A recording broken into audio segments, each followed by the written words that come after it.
దేవుని నామానికి స్తోత్రం. మీ అందరికీ నా వందనాలు. దేవుడు తన మహాకృపను బట్టి మనందరినీ కూడా ఆరోగ్యంగా సజీవ లెక్కలో ఉంచినందుకు దేవుని స్తోత్రం చెల్లిద్దాం. హల్లెలూయా, హల్లెలూయా.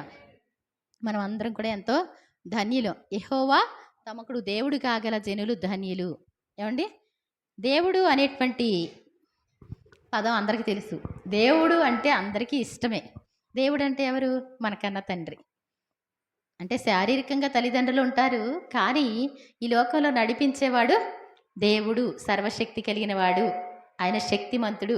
మనం ఎక్కడున్నప్పటికి కూడా కష్టాల్లో శ్రమల్లో ఆదుకునేవాడు, మన హృదయంలో ఉన్న వేదన కానీ బాధ కానీ అర్థం చేసుకునేవాడు, మన శత్రువుల్ని హతమార్చేవాడు. మనం ఆయనకి ఇష్టంగా ఉంటే ఆయన ఏం చేస్తారు? మనకు తోడుగా ఉంటారు. ఇలా మనకి అన్నీ తెలుసు, అందరికీ తెలుసు. అయినప్పటికీ కూడా అసలైన ఆ దేవుణ్ణి తెలుసుకోవడం అనేటువంటిది చాలా అద్భుతమైన విషయం. దేవుని స్తోత్రం చెప్దాం. ఆ దేవుణ్ణి కలిగి ఉండడానికి ఈ లోకంలో చిన్న జీవితం, చాలా చిన్న జీవితం. ఈ చిన్న జీవితంలో ₹1 మీ చేతికిచ్చి 10 రకాలు అన్ని ఐటమ్స్ రూపాయే ఉన్నాయి అనుకోండి, మీరు ఏది డిసైడ్ చేసుకోవాలి? ఏమండి? ఏది డిసైడ్ చేసుకోవాలి? ఏమండి? ఇప్పుడు 10 రకాలు ఉన్నాయి అనుకోండి, ఏమండి? 10 రకాల్లో మీరు ఎలాంటిది డిసైడ్ చేసుకోవాలి అంటే, మీకు మిమ్మల్ని బ్రతికించేది, మీకు ఆహారంగా ఉండేది, మీకు సంతోషాన్ని ఇచ్చేది, అంతేనా కాదా? అంతేగాని ఒక ఫ్లవర్ వాజ్ తెచ్చి ఇంట్లో పెట్టుకున్నాం అనుకోండి, అందంగానే ఉంటుంది, కానీ ఏమైపోద్ది? అది పనికిరాదు. మనం కోరుకునేది ఈ ఒక్క జీవితం. ఇదంట నరుని ఆయుష్షు 70 సంవత్సరములు, అధిక బలమున్న ఎడల 80 సంవత్సరములు, అయినను వాటి వైభవము దుఃఖము ఆయాసమేనంటండి. నేను ఆలోచించా బాగా. ఏమండి? నరుని ఆయుస్సు 70 సంవత్సరాలు. అప్పటి వరకు కూడా అమ్మ మా నాన్న ఎంత ఇష్టమో అంటారు. ఈ 70 దాటి కొంచెం వెళ్తా ఉంటే బీపీ రేజ్ అవుతూ ఉంటుంది. అండ్ మంచిదానికి చెడ్డదానికి ఏం చేస్తారు వీళ్ళు? వాళ్ళు ఆయాసపడతారు, వీళ్ళు ఎదటి వాళ్ళని కూడా. అయినను వాటి వైభవము దుఃఖం ఆయాసం అంటే వాళ్ళకే దుఃఖపడతా ఉంటారు. మా అమ్మాయి ఏంటో నన్ను అర్థం చేసుకోవట్లేదు, ఎంత అర్థం చేసుకున్నా ఏమంటా అని. ఏమండి? అలా ఉంటుందన్నమాట. అందుకోసం ఏంటంటే నరుని జీవితం చాలా చిన్నది. ఈ చిన్ని జీవితంలో నువ్వేం చేయాలి? దేవుణ్ణి తెలుసుకోవాలి. 40 సంవత్సరాలు, మనిషికి 40 సంవత్సరాలు వచ్చేసరికి అసలైనటువంటి రూట్లో పడిపోవాలంటే ఏదైనప్పటికీ కూడా 40 దాటిన తర్వాత మనిషికి ఇంకా ఏ రూట్లో ఉంటారో అదే రూట్లో ఉంటారు. త్రాగుబోతు అయితే త్రాగుబోతుగా ఉంటారు. ఏమండి? బూతు మాటలు మాట్లాడేవైతే బూతు మాటలు మాట్లాడేవారుగానే ఉంటారు. 40 సంవత్సరాల వరకు కూడా మనం ఎలా ఉండాలి అని నిర్ణయం తీసుకున్నామో ఈ చిన్న వయసులో, 40కి ముందు ఒక నిర్ణయం అంటూ తీసుకోగలిగితే, ఒక 20 సంవత్సరాల వయసులో నేను చాలా మంచిగా ఉండాలని నువ్వు కోరుకుంటే 20 సంవత్సరాల నుంచి ఇంకొక 20 సంవత్సరాల వరకు గట్టిగా పని చేయగలిగితే, గట్టిగా నమ్మకంగా ఉండగలిగితే, ఆ వ్యక్తి మంచోడు, ఆ వ్యక్తి చురుకైన వాడు, ఆ వ్యక్తి సోమరి, ఆ వ్యక్తి పని చేయడు అనే పేరు ఎప్పుడు వస్తుంది చెప్పండి? 20 టు 40 మధ్యలోనే వస్తుంది మీకు. అవునా కదా? నేను వాళ్ళు ఎవరో వచ్చారండి, గేదె కోసమని వచ్చారు. తిన్నటి సూరిబాబు గారు, మీ చిన్నాన్నగారేనంటగా, ఫోన్లండి మంచి అందరికీ గేదెలు కొనిపెట్టి అన్నీ మంచిగా చేశాడంటే సంతోషం అనిపించింది. దేవుని స్తోత్రం చెప్దాం. మనం ఏం చెయ్యాలి ఎప్పుడైనా? ఏమండి? మంచి పనులు చేస్తే సంతోషమే, అవునా కదా? మంచి కొట్టే చిన్నగారు ఉన్నారంటే మొత్తం అంతా దేవుళ్ళలోకి వచ్చేసాక ఈ మధ్యన ప్రార్థనకి వెళ్తున్నారు, ఇప్పుడు బాగా బాగుపడ్డారండి అన్నారు. దేవుని స్తోత్రం చెప్దాం. అది సంతోషమే కదా? మనం ఎక్కడున్నప్పటికీ కూడా దేవుని కలిగి ఉంటే దేవుడు ఏం చేస్తారు? నువ్వు ఎలా నడుచుకోవాలో మన తల్లిదండ్రులు కొంతవరకు నేర్పిస్తారు. కొంతమంది తల్లిదండ్రులు అయితే తాగరా అని చెప్తారు. ఏమండి? కొంతమంది తల్లిదండ్రులు ఏం చేస్తారండి? వాళ్ళది దొంగతనం తీసుకురా. ఏమండి? దొంగతనం చేసుకొచ్చి, ఏమండి ఇవాళ అమ్మ ₹1000 వచ్చినాయి. ₹1000 నీకు ఎలా వచ్చినాయిరా? అసలు కూలి 500, నువ్వు ₹1000 ఎలా తీసుకొచ్చావురా? ఆడ దొడ్లో ఉన్న గడ్డపలు గమ్మేసి తీసుకొచ్చాడు వీడు. ఏమండి? అసలు ఎలా వచ్చినాయి అనేటువంటిది తెలుసుకోవాలి కదా? కొంతమంది తల్లిదండ్రుల ద్వారా పాడైపోతారు. పునాదులు పాడైపోగా, ఏమండి నీతిమంతులు ఏం చేయగలరు? నీతిమంతులు ఏం చేయలేరు. మన తల్లిదండ్రులు నేర్పేది కొంత మాత్రమే. అర్థమవుతుందండి? నాకు అనిపిస్తూ ఉంటుంది, ఇంత మంచి దేవుడు దొరకబట్టి ఇలా బ్రతకగలుగుతున్నాం. నీతి ఏంటో, న్యాయం ఏంటో, యథార్థత ఏంటో అన్నీ కూడా మనకు అర్థమైంది. పాపం అంటే ఏంటో అర్థమైంది. లేకపోతే ఏం చేస్తారండి, ఒక విలువైన పనిముట్టుని, ఏమండి, ఒక బంగారపు గొలుసు ఉందనుకోండి, చిన్నపిల్లలు ఏం చేస్తారు, ఇటు అటు ఆడతారు, అక్కడక్కడ బెడాయిస్తారు. అంటే దాని విలువ వాళ్ళకి తెలియదు. నీ జీవితం చాలా విలువైంది. అర్థమవుతుందండి? జీవితం అనేటువంటిది ఏంటి, చాలా విలువైంది. దీంతో ఆటలు మరి, ఏమండి, ఈ జీవితంతో మనం ఏంటి, సరదాగా మనం ఆటలు ఆడకూడదు. చాలా జాగ్రత్తగా ఉండాలి. ఎలా ఉండాలి? జీవితం ఒక, మీరు 10 కాసులు చైన్ ఉంటే మీరు ఎంత జాగ్రత్తగా ఉంటారా? 10 కాసులు అంటే లెక్కలేదా? 10 కాసులు అంటే 15 లక్షలు. ఏమండి, మీరు నిద్రపోతారండి ఒకవేళ మీ చేతిలో పెడితే? వంట చేస్తున్నారనుకోండి ఒక్కళ్ళే, అమ్మో ఎవరన్నా వస్తారేమో ఇప్పుడు, ఏమండి, ఎవరన్నా ఏదైనా కొనుక్కోవడానికి వచ్చారు, అమ్మో ఇంక చైన్ ఉంది, ఏమండి, అంతా ఎక్కడ ఉంటుంది మనసు? అవునా కదా? గేట్ వేసారా లేదా? ఏమండి, మీ ఆయన గారు గేట్ వేయకుండా వెళ్ళిపోతే ఏం చేస్తారు? పరిగెత్తుకుంటూ వచ్చి గేట్ వేస్తారు. ఈ బంగారం ఇంట్లో ఉన్నంతసేపు ఏంటి, భయం, తలనొప్పి. అది ఎప్పుడైతే బ్యాంకులో పెట్టేస్తారో అప్పుడు ఏం చేస్తారు? అవునా కదా? మేము ఇన్ని సంవత్సరాలు అర్ధరాత్రి అయినా ఎప్పుడైనా గిరగిరా గిరగిరా తిరిగి వచ్చేసాం. అందం లేదని ఒక సంతోషమే మాకు. మాకు అందం ఇవ్వలేదని మేము అందంగా ఉంటే బాగుండు అన్న ఫీలింగ్ కూడా లేదు. ఎందుకు అంటే మమ్మల్ని ఎవ్వరు పట్టించుకోలే. బండి మీద దేవుని కాపుదల ఉంటుంది, మమ్మల్ని ఎవ్వడు పట్టించుకోలే. పలానా వాళ్ళు బండి మీద వెళ్తున్నారని ఫాలో అయ్యేవాడు ఎవడు లేడు. దేవుని స్తోత్రం చెప్దాం. అందంగా ఉంటే ఏంటండి, కష్టమా కాదా? బంగారం ఎంతో అందం అంతే, చాలా కష్టంగా ఉంటుంది. దానికి తగ్గట్టు బంగారం ఏమీ లేదు కదండి. భయం ఏమైనా ఉందా? ఏ భయం కూడా లేదు. కాబట్టి ఏంటి అంటే జీవితం చాలా విలువైంది. అసలు విలువైంది ఏంటో, అందమా లేకపోతే ఏమండి గుణమా? మనం అన్నీ కూడా ఏం చేయాలి, తెలుసుకోవాలి. తెలుసుకున్న తర్వాత చాలా జాగ్రత్తగా, దేవుడు నిన్ను ఇంతవరకు కాపాడాడు, ఆయన కృప అన్నిటికంటే విలువైంది. భూమి మీద ఉన్న భక్తులే శ్రేష్ఠులు, వారు కేవలం నాకు ఇష్టలు అంటాడు. భక్తి అనేటువంటిది అన్నిటికంటే ఏంటంట, శ్రేష్టమైంది. దేవుని స్తోత్రం చెప్దాం. నీలో నువ్వేం చేయాలి, ఇప్పటి వరకు నువ్వు ఎలా ఉన్నప్పటికీ కూడా, ఏమండి, యేసు ప్రభువులోకి వస్తే నూతన సృష్టి అంట. దేవుని స్తోత్రం చెప్దాం. ఏంటండి, ఇంతకుముందు నీకు తెలియదు, ఎలా ఉండాలో తెలియదు, ఎలా బ్రతకాలో తెలియదు. కానీ యేసు ప్రభువుని తెలుసుకున్న తర్వాత కూడా అలాగే బ్రతుకుతున్నావు అనుకో, ఆ జీవితం యొక్క విలువ నీకు తెలియదు. అర్థమవుతుందండి? ఎలా మారాలి? యేసు ప్రభువులాగా మారాలి. యేసు ప్రభువులా మారాలి అంటే ఆయన ఎలాంటి వాడో మనం కూడా అలాగే చెయ్యాలి. అది ఎలా తెలుస్తుంది అంటే ఆయన వాక్యమే ఆయన గుణాలను తెలియచేస్తుంది. దేవుని స్తోత్రం చెప్దాం. దేవుడు ప్రేమస్వరూపి, దేవుడు పరిశుద్ధుడు. ఏమండి, ప్రేమస్వరూపి అంటే కష్టం వచ్చిందనుకోండి, ఆ కష్టంలో ఏంటి, ఆయన తలుసుకుంటే ఏమవుద్దండి, 2 నిమిషాలు ఆయన మర్చిపోతాం. ఆ తర్వాత వాళ్ళు మాట్లాడేదే మాట్లాడతాం మనం కూడా. కానీ తర్వాత ఏమనిపిస్తుంది, అమ్మో ఇంత కష్టమా? యేసుప్రభు వారు ఎలా ఉన్నారు, ఏమండి, ఆఖరి రక్తపు బొట్టు వరకు కూడా మన కోసం, తన్నే హింసించిన వారి కోసం క్షమించమని ప్రార్థన చేసినటువంటి ప్రేమ ఆయనది. దేవుని స్తోత్రం చెప్దాం. అవధులు హద్దులు లేనటువంటి పరిశుద్ధమైన మహోన్నతమైన స్థలాల్లో నివసించేవాడంట. ఈ లోకమంతా అపవిత్రతతో ఉంది, అయినప్పటికీ కూడా కొన్ని సిగ్నల్స్ మనకి ఇస్తూ ఉంటాడు. ఏమండి, ఒక పెండ పురుగు ఉందనుకోండి, పేడలోనే ఉంటుంది. ఎలా ఉంటుంది అది? పేడగా ఉంటుందండి. మీకు తెలుసా పెండ పురుగు ఎలా ఉంటుందో? కొంతమందికి తెలుసు, కొంతమందికి తెలియదు. అసలు పెండ పురుగు అంటే కూడా తెలియదు. చిన్ని ఆటోలాగా ఉంటుంది. ఏమండి, బుడ్డిగా ఉంటుంది, చక్కగా అందంగా ఉంటుంది, నల్లగా నీట్గా, ఏమండి, నెమలి రంగులో ఉంటుంది, అందంగా ఉన్నట్టు ఉంటుంది. కుమ్మర పురుగు అంటారు. కుమ్మరి పురుగు అంటే ఏంటంటే మట్టిలో ఉంటుంది కాబట్టి మట్టిని ఏమంటారు, మట్టి పని చేసేవాళ్ళు కుమ్మరి అంటారు కదా. కుమ్మరి పురుగు కూడా ఏమాత్రం కూడా నీళ్ళలో పడేసి పైకి తీసిన, బురదలో పడేసి పైకి తీసిన ఎలా ఉంటుందండి, దానికి మట్టి అంటదు. అంటే మనం ఈ లోకంలో జీవిస్తున్నప్పుడు మలినం అనేటువంటిది అంటించుకోకుండా ఉండాలంట. దేవుని స్తోత్రం చెప్దాం.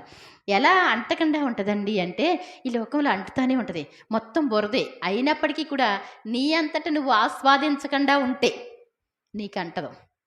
నువ్వు కోరుకుంటే మాత్రం ఏమైపోతావు, మలినమైపోతావు. నువ్వు కోరుకోకుండా ఉంటే నీకు అంటదు. ఇది గుర్తుపెట్టుకోండి.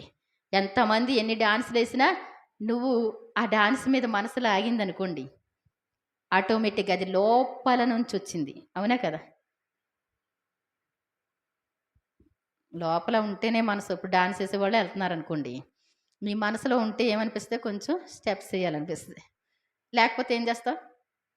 కొంచెం ఆగో, దూరంగా ఉండో వస్తావు కదా! అంటే నీ మనసు దాంతో ఏకీభవించలా, గుర్తుపెట్టుకోవాలి.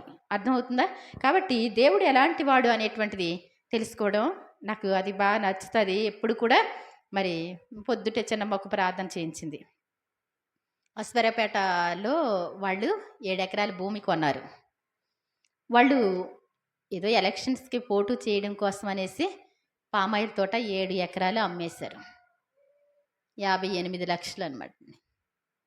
ఏవండి? అమ్మేసిన తర్వాత ఈ చిన్నాన్నగారు ఏం చేశారంటే మొత్తం చుట్టూ తవ్వేసి, ఎరువు వేసేసి, ఏవండి చుట్టూ ఫెన్సింగ్ వేసేసి అందంగా తయారు చేసేసరికి మనసు లాగేసింది అమ్మిన వాళ్ళకి. నేను తనఖా పెట్టానండి. ఫస్ట్ కౌలుకి ఇచ్చానని ఇంతకుముందు పెట్టారు.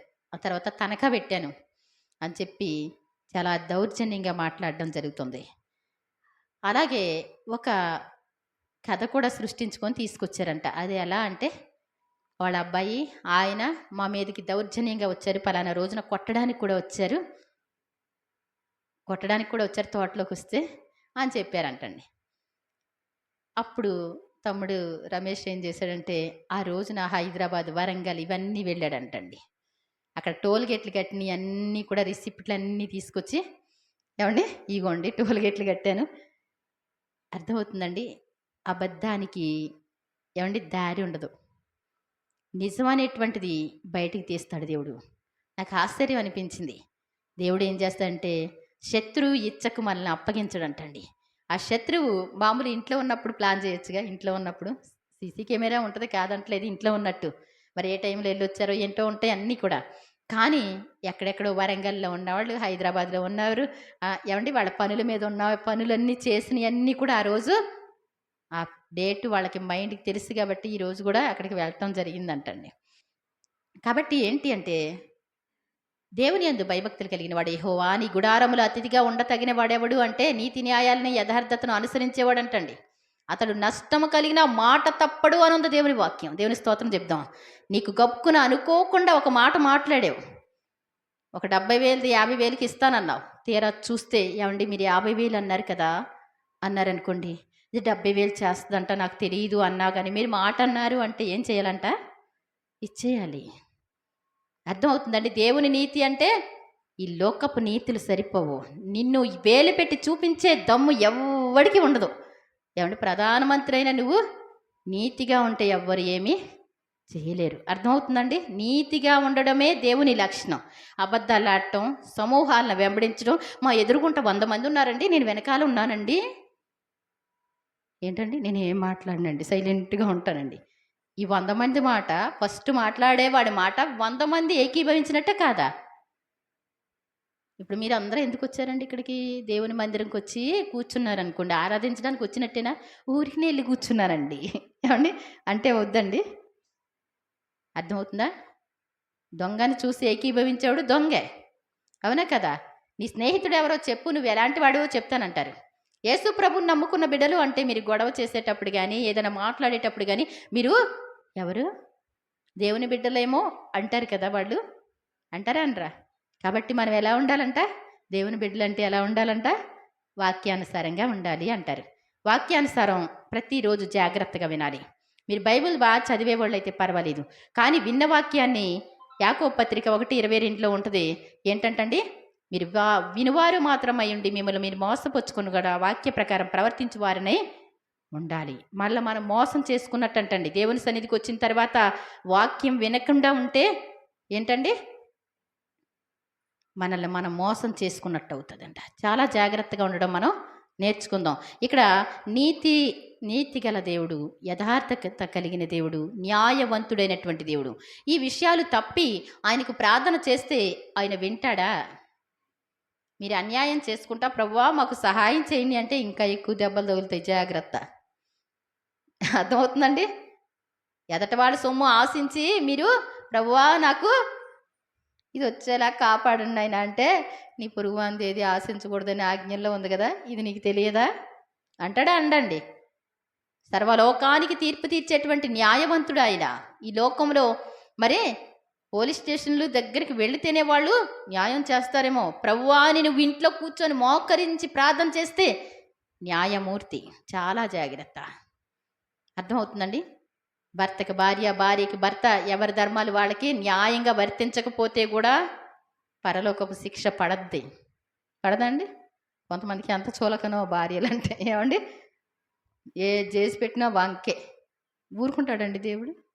ఊరుకోడండి. నేను చెప్తున్నానుగా, నాకు అన్నీ అర్థమవుతున్నాయి వాక్యం చదువుతుంటే. ఏమండి, మీరెంత కష్టపడతారో వాళ్ళు అంత కష్టపడతారు. చులకనగా వద్దు, ప్రేమతో చూసుకోవడానికే దేవుడు ఇచ్చాడు. అర్థమవుతుందండి? మీకు సహకారులుగా ఉండడం కోసమే దేవుడు ఇచ్చారు. ఏమండి, భార్య చనిపోయిన వాళ్ళ పరిస్థితి ఎలాగుంటుందో తెలుసా? ఇతగాడు అంటారు, అతను ఏం చేస్తాడు? ఎన్ని పనులైనా చేస్తాడు, దుగాలు వేస్తాడు, అన్నీ చేస్తాడు. కూర్చొని ఉల్లిపాయ పచ్చిమిరకాయ కొయ్యాలంటే ఎలా ఉంటుందండి? అంటే ఇప్పుడు కుర్రోళ్ళు నేర్చుకుంటున్నారు, నిలబడి చకచక చాకులతో కొయ్యడం నేర్చుకుంటున్నారు. కత్తిపేట మీద కూర్చొని కొయ్యగలరండి? అవునా కదా? చాలా ఈజీగా చక్కగా చిన్న పని చేసి వచ్చినా చేసి రాకపోయినా లేసేసరికి ఈవిడి గారికి నడువు నొప్పున్నా కడుపులో నొప్పున్నా ఏం చేయాలండి? కాఫీయో టీయో పెట్టుకొని తీసుకుని రావాలి. న్యాయవంతుడిగా ఉంటాడు, చూస్తాడు అసలు ఎలా ఉంది ఇలా పరిస్థితి, ప్రతిదీ చూస్తాడు. మీరు ప్రేమతోనే ఉండాలి ఇళ్లలో. మీరు ఒకరినొకరు హింసించి ఉండేవారిగా, గొడవారేవారిగా ఉంటే దేవునికి ఇష్టం ఉండదు. గుర్తుపెట్టుకోండి, మన తల్లిదండ్రులు మన కోసం ఎంతో కష్టపడి తీసుకొస్తే చులకనగా చేస్తే, ఏమండి, ఒకరోజు ఎవరికన్నా 10 రూపాయలు ఎక్స్ట్రా ఇమ్మంటే ఇస్తారండి? కొడుకులకైతే 100 ఎకరాలని ఇస్తారు. అవునా కదా? మరి తల్లిదండ్రులు సన్మానించాలా వద్దా? గౌరవించాలా వద్దా? గుర్తుపెట్టుకోవాలి మనం. ఆదికాండం 18వ అధ్యాయం చకచక చెప్పేసి ముగించి మరలా మేము ఇంకో చోటకి వెళ్ళవలసిన పరిస్థితి ఉంది. మరి జాగ్రత్తగా వింటానన్న వాళ్ళు దేవుని స్తోత్రం చెప్దాం. 18వ అధ్యాయం 19వ వచనం.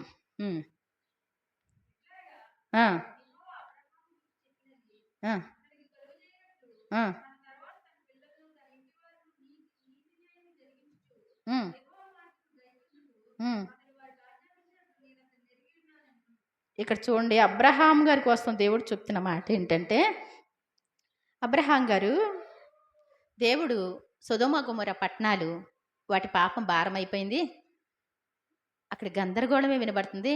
పరలోకంలో స్తుతుల కంటే కూడా ఆయన చెవుల్లో వేదన పడేవారి కేకలు, ఏమండి, బాధింపబడేవారి కేకలు వినబడతా ఉండి అంటారు. రేపు చేస్తున్నారనుకోండి, వాళ్ళు ఎలా ఉంటాయి కేకలు? ఒక మనిషిని పట్టుకొని 100 మనుషులు కాదండి, 1000 మనుషులు చెరిపేసేవాళ్ళు అంట. ఆ టైప్ అనమాట వాళ్ళు. ఎవరు? సొదొమ గొమొర్రాల్ని దేవుడు అగ్నితో తగలబెట్టేసింది. ఎందుకో తెలుసా? చిన్నలు మొదలుకొని పెద్దల వరకు కూడా పాపం చేస్తూ ఉన్నారు. వాళ్ళకి పాపం అంటే ఏంటి? ఇష్టం అనమాట అండి. అందుకోసం అక్కడ గడ్డి కూడా మొలవకుండా, అక్కడ ఇంకెవ్వరు కూడా అక్కడ నివసించకుండా దేవుడు ఏం చేశారంట? తగలబెట్టేశాడు. అలాంటి పట్టణానికి చూడడానికని బయలుదేరి వచ్చి అబ్రహాము దగ్గర భోజనం చేసి అబ్రహాముకి వాగ్దానం ఇచ్చి బయలుదేరి వెళ్ళిపోయేటప్పుడు ఏంటంటే, అబ్రహామును గురించి ఏమంటాడు అంటే, తన తర్వాత తరానికి తర్వాత పిల్లలకు నీతి న్యాయములను జరిగించుచు, ఏమండి, యెహోవా మార్గమును గైకొనుటకు అతడు వారికి ఆజ్ఞాపించినట్లు నేను ఎరిగి ఉన్నాను. దేవుని స్తోత్రం చెప్దాం. అతను పట్టించుకోకుండా ఉండేవాడు కాదు. దేవుడు అంటే యెహోవా మాత్రమే. ఆయన మాటే వినాలి. చాలా జాగ్రత్త. మీరు ఎక్కడికి వెళ్తున్నారా? జాగ్రత్తగా ఉండండి. ఇస్సాకుని ఏమండి, ఇస్సాకుని ఏం చేశాడు? 100 సంవత్సరాలకి పుడితే, ఏమండి, గారాభంగా 100 ముద్దులు పెడితే, ఏమండి, నా మాట వింటలేదండి అండండి. కాళ్ళు చేతులు కట్టి, కనీసం 16 సంవత్సరాలు ఉంటాయి, ఏమండి, కాళ్ళు చేతులు కట్టి బలిపీఠం మీద పెడితే మారు మాట మాట్లాడలేదు ఇస్సాకు. దేవుని స్తోత్రం చెప్దాం. దేవుని ఆజ్ఞలు గైకొనాలి, తల్లిదండ్రులని గౌరవించాలి అనేటువంటి పదమే నేర్పించాడు. అర్థమవుతుందండి? ఇంకా పిల్లలు పుట్టారా ఈయన మాట్లాడినప్పుడు? ఆ విషయం తెలియజేద్దాం. నేను వచ్చినటువంటి పని, అబ్రహాము నా స్నేహితుడు, అతను ఏంటి, తన పిల్లలకి నా మార్గాలు నేర్పిస్తాడు, నీతిని ఆ యథార్థతలు అనుసరించేలాగా తయారు చేస్తాడు, కాబట్టి ఈ విషయం దాచను, అతను చెప్పేస్తే వెళ్తాను. అతను పిల్లలనే కాదండి, అతని ద్వారా ట్రైనింగ్ అయినటువంటి లోతు కూడా ఎలా ఉన్నాడు అంటే, ఏమంటాడండి, నీ దాసులను దాటిపోవద్దని వాళ్ళ పాదాల మీద పడి బ్రతిమాలి ఇంటికి తీసుకెళ్ళి ఆతిథ్యం చేసి, ఏమండి లోన్ ఇస్తున్నారా? లేవన్నా లోన్ ఏమన్నా ఇస్తున్నారా? కాళ్ళ మీద పడి తీసుకెళ్ళటానికి ఏమండి లోన్ ఇస్తానన్నా కానీ వెళ్తారండి, వెళ్ళరండి, రేపు పొద్దున్న రండి అంట. ఏమండి వాళ్ళు ముక్కు మోహం తెలియదు, వాళ్ళకి తెలియకనే ఆతిథ్యం చేశారంటండి. దేవుని స్తోత్రం చెప్దాం. అయ్యలారా, ఈ ప్రదేశం మంచిది కాదు అని చెప్పాడు లోతు కూడా. తన పనివారు కూడా తన పెద్ద దాసుడైన ఎలియాజర్ని ప్రమాణం చేసి పంపిస్తే, నా కుమారుడికి పెండ్లి కూతురు తీసుకురా, కనానీల కుమార్తెల్లో ఎవరు వద్దు, అన్యులు అనేటువంటిది, విగ్రహారాధికులు అనేటువంటిది ఎక్కడ కలవకూడదు, జాగ్రత్త, మేము నిజమైన దేవుణ్ణి ఆరాధించేవాళ్ళం అని చెప్పి పంపించినప్పుడు అతను ప్రార్థన చేసి ఒంటెలను మోకరింపజేసి, ఏంటంటండి ఏమి నేర్చుకుంటామో మనకు తెలియదు కదా. ఏమండి ఒంటెలను కూడా మోకరింపజేయగలిగినటువంటి భక్తులంటే అలా యజమానుడు ఇంకెంత పవర్ఫుల్ అండి. అందుకే అబ్రహాము నా స్నేహితుడు, అబ్రహాము కుమారుడగు ఏమండి దావీదు కుమారుడైన యేసుక్రీస్తు వంశవాడి, అలాంటి వారి కడుపున పుట్టడానికి దేవుడే ఇష్టపడ్డాడు. దేవుని స్తోత్రం చెప్దాం. అంత నీతి న్యాయం కావాలి మనకి. ఎక్కడ చూసినా పనివారి దెబ్బలాడుకుంటే అంటాడు, మీ పశువుల మందలు మా పశువుల మందలు మేయడానికి కుదరట్లేదండి, వాళ్ళ లోతు గారి వస్తున్నాయండి, మీ తమ్ముడు గారి వస్తున్నాయండి, నాకు కుదరదండి, నేనే ఏ ప్లేస్కి తీసుకెళ్తాను, ఆడు ఆ ప్లేస్కి తీసుకొస్తాడు అంటే లోతును పిలిచి, లోతు మన ఇద్దరం కూడా బంధువులం, మన మధ్య గొడవలు ఉండకూడదు, నువ్వు తూర్పు తట్టుకు వెళ్తే నేను పడమటి తట్టుకు వెళ్తాను, ఒరే ఇట్రారా, నువ్వు తూర్పుకో, ఇక్కడ నేను ఉంటానులే కానీ అన్నాడండి. ఏమన్నాడండి? నువ్వు తూర్పు తట్టుకు వెళితే నేను పడమటి తట్టుకు వెళ్తా, నీవు ఉత్తరానికి వెళ్తే నేను దక్షిణానికి వెళ్తా. ఆప్షన్ ఎవరికి ఇచ్చాడు ఫస్ట్ అంటే తను కోరుకున్నాడండి. నేను ఎక్కడికి వెళ్ళా దేవుడు నాకు తోడుగానే ఉంటాడు. మన బంధువులు గొడవలో దెబ్బలాటలో చిరాకు కుటుంబంలో ఒకరికొకరు పడకుండా ఉంటే అది దేవునికి నచ్చేటువంటి విషయం కాదు. అక్కడ ఉండలేడు దేవుడు. ఎక్కడన్నా ఒకటి తిట్టేసుకొని ఇటు చచ్చిపోతే ఆయిగుంట ప్రాణానికి అన్నారనుకోండి, దేవుడు ఒప్పుకుంటాడండి? ఒప్పుకోడు. మన మనసులు మారాలి, చాలా జాగ్రత్తగా చూసుకోవాలి. ఆ తర్వాత చూద్దామండి మరలా ద్వితీయోపదేశకాండం 32వ అధ్యాయము 3వ వచనం నుంచి, నేను యెహోవా నామమును ప్రకటించెదను, మన దేవుని మహాత్యమును కొనియాడుడి, ఆయన ఆశ్రయదుర్గముగా ఉన్నాడు, ఆయన కార్యము సంపూర్ణము, ఆయన చర్యలన్నీలు న్యాయములు, ఆయన నిర్దోషి అయి నమ్ముకొనదగిన దేవుడు, ఆయన నీతిపరుడు యథార్థవంతుడు. దేవుని స్తోత్రం చెప్దాం. ఏంటంటండి దేవుని నామం అంటే ఆయన గొప్పవాడు, ఆయన మంచివాడు, ప్రేమ గలవాడు, దయగలవాడు. ఏమండి ఆయన ఆశ్రయ దుర్గముగా ఉన్నాడు అంటే అర్థం తెలుసా? నీ కష్టం వచ్చినప్పుడు ఆయనలోకి నువ్వు పరిగెత్తవచ్చు, ఆయన దగ్గరికి పరిగెత్తుకుంటూ వచ్చి, ఏమండి హాస్పిటల్కి ఎవరన్నా తీసుకెళ్తున్నారు, నువ్వు పరిగెత్తుకుంటూ ఇంట్లోకి వెళ్ళి ప్రభువా కాపాడండి అని ప్రార్థన చేస్తే దేవుడు ఏం చేస్తారు? వింటారు. మందిరానికి వచ్చి పరిగెత్తుకొచ్చి ప్రార్థన చేస్తే దేవుడు వింటారు. ఆయన కార్యము సంపూర్ణము, సగం చేసి సగం చేయకుండా ఉండరు. అర్థమవుతుందండి? ప్రార్థన చేస్తే ఏం చేస్తాడంట? యెహోవాని గురించి మీ దురాలోచన ఏమి, ఆయన బాధ రెండవ మారు రాకుండా కాపాడుతాడని నహూము 1:7 రాస్తాడు. ఏమండి ఏంటంటండి? గాల్లో దీపం పెట్టి దేవుడా దేవుడా అంటే పెట్టి చూడు ఒకసారి, పెట్టగలవా? నీ విశ్వాసం సరిపోద్దా? 4 రోజులు కుళ్ళిపోయిన లాజర్ని పేరు పెట్టి పిలిస్తే ప్రేత వస్త్రాలతో లేచి వచ్చినటువంటి సందర్భం మనకు తెలిసిందే. ఏమండి ఆయన ఏదైనా చేయగలడు. ఎండిపోయిన గలగల్లాడే ఎముకలను కూడా ఏం చేశాడంట? ఆయన లేపగలడు. ఆయన కార్యములన్నీ సంపూర్ణాలు. సగం చేసి సగం అండి శుక్రత్తి పోదండి, ఏ జీవితాంతం పోదండి, పోదంటే పోదు. ఏమవుద్దండి? పోద్దంతే. దేవుణ్ణి ప్రార్థన చేస్తే పోద్ది. దేవుడు స్వస్థపరచలేదంటూ ఏమీ లేదు అన్నావనుకో, షుగర్ ఏం చేస్తుంది? మనం ఉండకూడదంటారా, ఇక్కడ వెళ్ళిపోమంటున్నారా? ఏమండి సర్దుకుందాంరా, వెళ్ళిపోదాంరా, బీపీ ఉండకూడదంట, మనకు కూడా చోట్లేదంటరా. ఏమండి ఇది మన ఇల్లు రబ్బలేకుందరా అనేసి వస్తాయి షుగర్ బీపీలు అన్నదమ్ముల్లాగా. ఏమండి అవునా కదా? షుగర్కి ఏం చేయాలి? పెందల కాడ ఆతిథ్యం చేయాలి. ఆతిథ్యం చేయకపోతే ఏం చేస్తుంది? ఇది చాలా కోపం వచ్చేద్ది. ఏమండి ఆ కోపం వచ్చి తర్వాత ఏం చేస్తుంది? అసలు నేను ఉండను ఈ ఇంట్లో, వెళ్ళొద్దు పెడుతున్నాను ఆగు, కంగారు పడకని పెడితే అప్పుడు ఏం చేస్తుంది? కొంచెం నిలబడద్దు మళ్ళీ. ఈ షుగర్ బీపీలని ఏం చేయాలి మనం? ఏసునామములో తరిమేయాలి. షుగర్ బీపీ నా జీవితంలో ఉండకూడదేసయ్యా అని చెప్పి ఏసునామములో షుగర్ బీపీ ఏసునామములో తొలగిపోవునుగా కానీ ప్రార్థన చేస్తే రోజు ఏమైపోద్ది? తొలగిపోదండి. అవునా కదా? తొలగిపోద్ది. దేవుని స్తోత్రం చెప్దాం. కాబట్టి ఆయన కార్యాలన్నీ సంపూర్ణాలు. ఆయన సంపూర్ణంగా చేస్తాడు. ఏది చేసినా బాధ రెండో మారు రానివ్వడంటండి దేవుడు.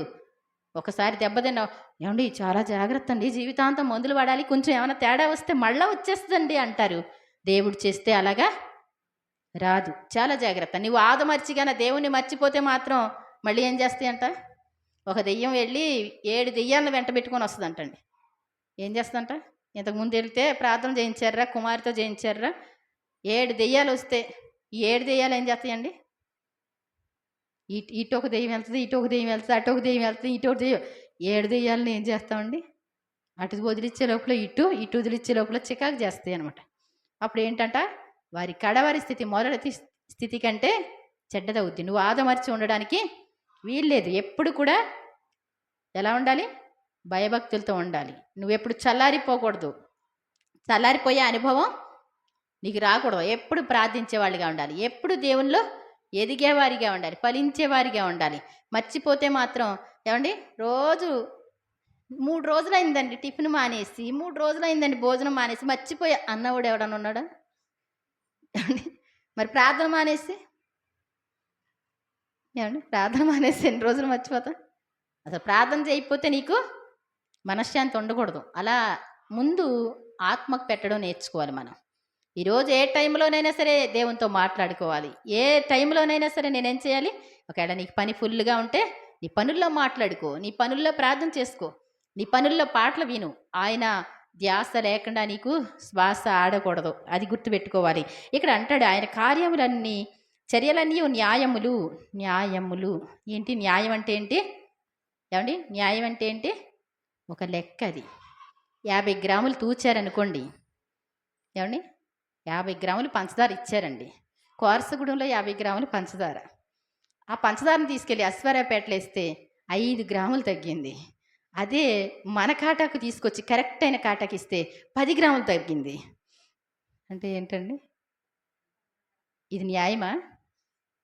న్యాయమా? ఊరికొక కాట, ఏమండి? కాదు. 50 గ్రాములు అంటే ఏం చేయాలి? ప్రపంచం మొత్తం తిరిగినా ఏం చేయాలి? 50 గ్రాములే ఉండాలి. అది రూల్ అంటారు దాన్ని.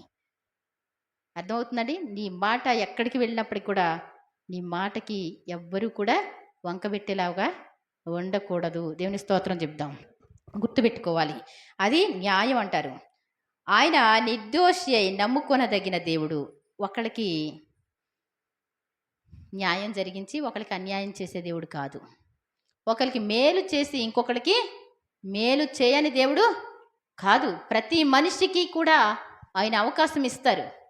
అవునా కదా? దేవుని నమ్ముకోని వాళ్ళకి ఎలా జరుగుతుందో నమ్ముకునే వాళ్ళకి కూడా అలాగే జరుగుతుంది. యెహోవా అందరికీ ఉపకారి అయి ఉన్నాడు. మంచివారి మీద చెడ్డవారి మీద తన వర్షాన్ని కురిపిస్తారు. ఏమండి, తన సూర్యుని ఉదయింపజేసి నీతిమంతుల మీద అనీతిమంతుల మీద వర్షం కురిపిస్తున్నాడంట. నువ్వెవరికైనా ఏమండి, వాడు దేవునిదేనా తినేసి దెబ్బలాడేది? దేవునిదేనా తినేసి దేవుని మీద రేగేది? మనమైతే ఏం చేస్తాం? టీ కూడా ఇవ్వం. ఏమండి, ఎందుకని? వాళ్ళకి అంటింది ఏదో మనకంటుంది లేనిపోయింది అంటాం. కానీ దేవుడు ఏంటంట? ఈ శరీరం అంతా ఎవరిది? ఆయన ఆలయమే. అందుట్లో ఉండి వీళ్ళు ఏం చేస్తున్నారు? దేవునికి విరోధమైన పనులు చేస్తున్నారు. అయినప్పటికీ కూడా సహించుకుంటా, ఓర్చుకుంటా, ఏమండి వాళ్ళని ఆశీర్వదిస్తానే ఉన్నాడు. దేవుని స్తోత్రం చెప్పాం. ఆయన నమ్ముకొనదగిన సహాయకుడు, న్యాయవంతుడు. ఆయన నీకు న్యాయం కావాలి అంటే ఎవరి దగ్గరికి రావాలి? ఎవరు వినరేమో. అయ్యా నాకు న్యాయం చేయండి అని దేవుని సన్నిధికి వచ్చి, లేకపోతే నీ ఇంట్లోనే దేవుని సన్నిధిలో మోకరించి ప్రార్థన చేస్తే నీకు న్యాయం జరిగించే దేవుడిగా ఉన్నాడు. దేవుని స్తోత్రం చెప్దాం. ఆయన లాంటి న్యాయమూర్తి ఎవరు కూడా లేరు. మనుషులకు అర్థంగా కాకపోవచ్చు. నీ తండ్రి నీకు న్యాయం చేయకపోవచ్చు, నీ భార్య నీకు న్యాయం చేయకపోవచ్చు, నీ బిడ్డలు నీకు న్యాయం చేయకపోవచ్చు, నీ బంధువులు నీకు న్యాయం జరిగించకపోవచ్చు. దేవుడు న్యాయస్తుడు. నీకు సంతోషంగా ఉండేలా చేస్తాడు. ఎంత పచ్చడన్నం తింటే హాయిగా అరిగిపోద్ది, సంతృప్తిగా ఉంటుంది. ఇటు పలావు తింటాడు, సాయంత్రానికల్లా ఏంటి ఏంది ఇలా అదొక రకంగా ఉన్నట్టుంది. ఏమండి, పలావు తిన్నారుగా, పలావ్ తిన్నా ఏమనిపిస్తుంది? తృప్తి అనిపించదు. దేవుడిచ్చే తృప్తి ఎలా ఉంటది? 100 మంది నిన్ను తిట్టుకున్నా, పచ్చడితో తినేస్తే ఇంట్లో హాయిగా ఉంటది. అర్థమవుతుందండి? నీకు ప్రశాంతత ఇచ్చేది ఎవరు? దేవుడే. గుర్తుపెట్టుకోవాలి. ఆయన నీతిపరుడు, యథార్థవంతుడు. దేవుని స్తోత్రం చెప్దాం. నీతిపరుడు. ఆయన ఆజ్ఞలన్నీ కూడా నీతి చట్టం. వాటిని దావీదు గారైతే ఎన్ని రకాలుగానో వర్ణిస్తాడు. అందుకే వాటిని బట్టి ఆనందించేవాడంట. వెండి బంగారు నాణెముల కంటే నీవిచ్చిన ధర్మశాస్త్రం నాకెంతో ప్రియముగానున్నది. దినమెల్లా ఏమండి, దినమెల్లా అంట ఏమండి, ఎన్ని అధ్యాయాలు చదువుతారంటే ఏమంటారండి? అమ్మో, పెద్ద అధ్యాయం కదా అది. ఏమండి, ఇలా తిరిగేసి ఏ తక్కువ ఉంటే అది ప్రార్థన చేసామా లేదా అన్నట్టు ఉండాలి. అంతేనా కదా? క్యాటరింగ్ వాళ్ళకే మన ఏమండి, దావీదు క్యాటరింగ్ కదా, ఇచ్చామా పెట్టామా లేదా అన్నట్టు ఇంత అన్నం వేసుకుంటూ వెళ్ళిపోతున్నాడు అనుకోండి. భోజనం చేసినోడు 500 పెడదాం అనుకుంటే ఏమంటాడు? 500 వద్దు, 200 చాలే, కానీ అస్సలు కడుపు నిండలేదు. ఏమండి, చిన్న వంట చేసి పెద్ద జనాన్ని ఎక్కువ పిలిచారు. వీళ్ళతో జాగ్రత్తగా పెట్టమని వీళ్ళకి చెప్పారు. ఏం చేశారు? వీడు 3 సార్లు సాంబార్కి వేసుకోవాలంటే ఏం వేసుకుంటారండి? ఏమండి, 3 సార్లు సాంబార్కి వేసుకోవాలనుకోండి ఏం చేస్తారు? కష్టమా కాదా? కాబట్టి ఏంటంటే మరి మనం చేసామా లేదా అన్నట్టు ఉండకూడదు. ప్రార్థన అయినా రే వచ్చి ప్రార్థన చేసుకోరా, ఇంతే అయిపోయింది, వెళ్ళిపోతున్నాడు, ఏమన్నావురా, ఏమంటా అన్నీ అనుకున్నా మనసులో, నీకేం తెలుసు? చక్కగా దేవుని సన్నిధికి వచ్చి ఏం చేయాలి? మమ్మల్ని దీవించమని, మమ్మల్ని ఆశీర్వదించమని, నేను ఎప్పుడు కూడా మీ గుణాలతో ఉండాలి ప్రభా, మీ నామానికి ఎప్పుడు అవమానం తేకూడదు, మీరు ఎలా ఉన్నారో నేను అలాగే ఉండాలి. అవునా కదా? చక్క చిన్న ప్రార్థన అందంగా చేసుకోవాలిగా. కోడిని దీవించండి, కుక్కని దీవించండి, మా ఆవిడని దీవించండి, మా అబ్బాయిని దీవించండి, ఏమండి మా అమ్మాయిని దీవించండి, మా పొలాన్ని దీవించండి, మా చెరువుని దీవించండి, ప్రార్థన చేసి ఆమేన్. ఏమండి, ఇవన్నీ ఏమున్నాయి ఇందులో? అవి కాదు, అందరి కోసం ప్రార్థన చేయడం, మీరు సంపూర్ణ భక్తి మాన్యత కలిగి నివసించడం కోసం, మనుషులందరి కోసం, రాజుల కోసం, అధికారుల కోసం ప్రార్థనలు, యాచనలు, విజ్ఞాపనలు ఇవన్నీ చేస్తే మీకు ఏముంటుందంటండి? క్షేమం ఉంటుందంటండి. ఏమండి, ఏమండి ఆహారం మానేసేయండి, అన్నం మానేయండి, ఈ వాటర్ కలుపుకొని తాగండి, స్పూన్ వేసుకొని సరిపోద్దండి. నాకు పొట్ట ఫుల్గా ఉన్నట్టుంటేనే కానీ నచ్చవండి. అర్థమవుతుందండి? పొట్ట ఫుల్గా అనిపించాలి. చారన్నమైనా ఎలా అనిపించాలి? నాకు అదొక తృప్తి. అర్థమవుతుందండి? అవునా కాదా? చారన్నమో ఏదో ఒకటో పచ్చడో కడుపు నిండితే ఆనందం. అంతేగాని ఇంత గ్లాసులో పౌడర్ వేసుకొని తాగండి అంటే ఏముంటుందండి? అందులో ఉపవాసం లేక కదా. కాబట్టి మనం ఏం చేయాలి? అన్ని విషయాల్లో కూడా మరి దేవుని యందు భయభక్తులు కలిగి ఉండాలి. అలాగే ఆయన నీతిపరుడు. ఆజ్ఞల్ని ఆయన అనుసరించడం మనకు నేర్పించడం. ఆయన అనుసరించలేదా అంటే అనుసరించారు. యేసుప్రభు అనుసరించలేదండి? ప్రతి ఆజ్ఞలు కట్టడలో అనుసరించారు. కాబట్టి యథార్థవంతుడు. ఆయన యథార్థవంతుడు అంటే ఏంటి?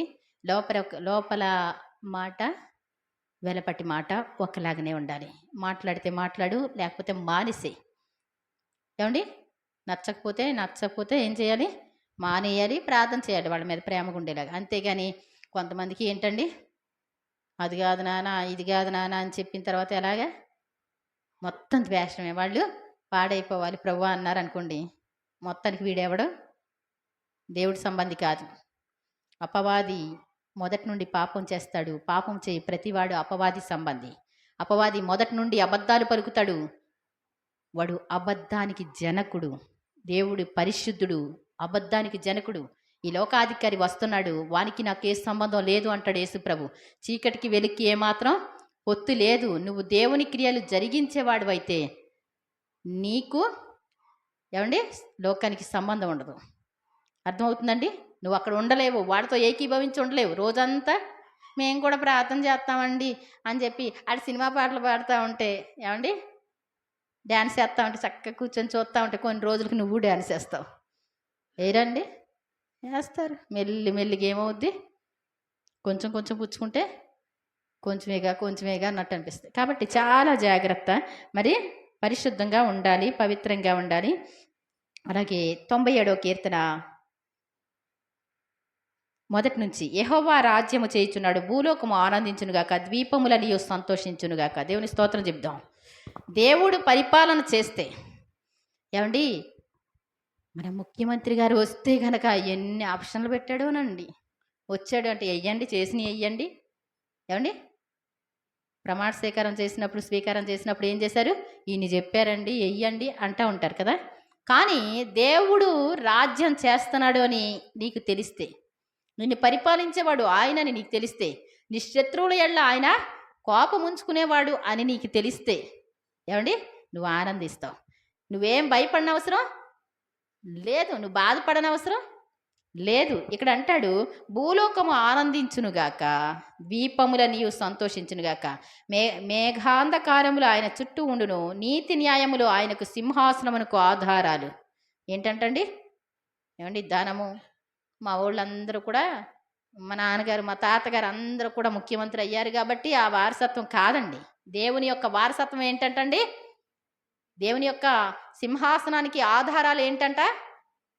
డబ్బు కాదు, హోదా కాదు, ఆయన చెప్పిన మాటలు ఇలాంటి అలా జరిగిపోతున్నాయని కాదు, నీతి న్యాయాలు. దేవుని స్తోత్రం చెప్తాం. ఏమండి, నీతి న్యాయాలని సింహాసనానికి ఆధారాలుగా చేసుకున్నాడంటండి. నీతి న్యాయం, నీలో ఏమాత్రం నీతి తక్కువైతే ఆయన నీ దేవుడు అవడం. నీలో న్యాయం అనేటువంటిది కనబడకపోతే ఆయన నీ దేవుడు అవడు. నువ్వెంత మొరపెట్టినా వేస్ట్. ఇంకా అర్థమవుతుందండి. నీతి అని తెలియలేదనుకోండి, న్యాయం అని తెలియలేదనుకోండి, ఎవరు తప్పండి? రోజు వాక్యాలు వినాలా వద్దా? ఖాళీగా ఉన్నారా? అక్కడక్కడికి వెళ్ళి కూర్చుంటానికి, మాటలు వినటానికి. అర్థమవుతుందండి. ఒక సెల్ల కొనుక్కోండి, చక్కగా కొనుక్కొని ఏం చేయండి, అందుట్లో మెమరీ కార్డులో దేవుని పాటలు వేసుకోండి, లేకపోతే వాక్యాన్ని డౌన్లోడ్ చేసుకోండి. ఎదట వాళ్ళతో మాట్లాడడం వేస్ట్. దేవుడు నీతో మాట్లాడితే నీ బ్రతుకు సరవుద్ది, నీకు వెంటనే సమస్యలకు పరిష్కారం వస్తుంది. అర్థమవుతుందా?